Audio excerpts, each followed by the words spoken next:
Good morning. As it's the first part of June, it is not only Pride Month, but it's halfway between Mother's Day and Father's Day. And I know there are a lot of parents out there that have a hard time this time of year because they've lost relationships with their kids. I know this can't be easy. I don't know of any parent who holds this infant in their arms and thinks, wow, I can't wait for the day when they cut me out of their life. And yet it happens all the time. I'm on both sides. I have recently had to cut my parents out of my life. And I've also been the type of mom that if I had continued down a certain path, I most definitely would have lost my only child. I know that a lot of parents feel like they're the victims in this when a child cuts them out of their life. And they ask that hypothetical question, what did I do to deserve this? Well, let's change the purpose of that question. What did I do to deserve this? Requires some kind of self-reflection, because parents, as much as you've been told that you are the authority figure, that you're the one to raise this child, that you know better, is it really true? I mean, think of the adults in your life. Do you think that all of the adults that you know or know of would make great parents? Sometimes they just don't have the tools. They're not equipped to be the kind of parents that they need to be. When children cut you out of their lives, there's a reason for it. And it's most likely because you're not meeting their emotional needs. And adult children may not necessarily need you to meet their physical needs any longer.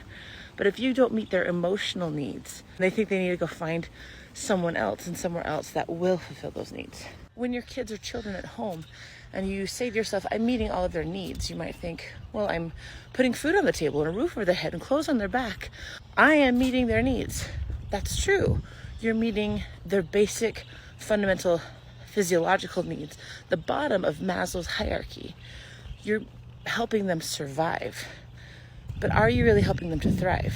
Are you providing the emotional safety that these kids need?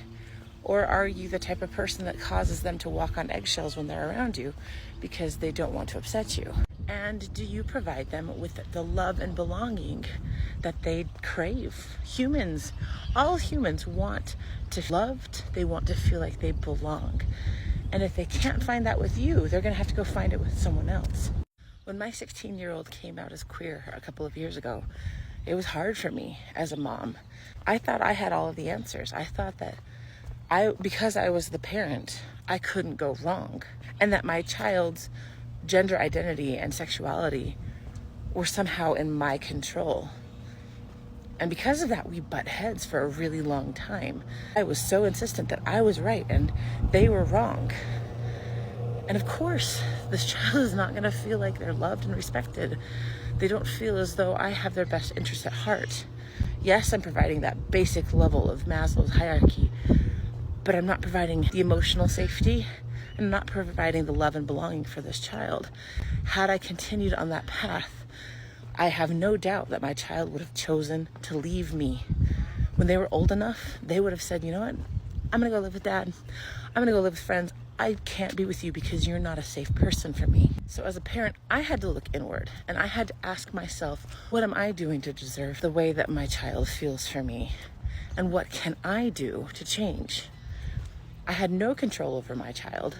So parents, when you ask yourself, what did I do to deserve this?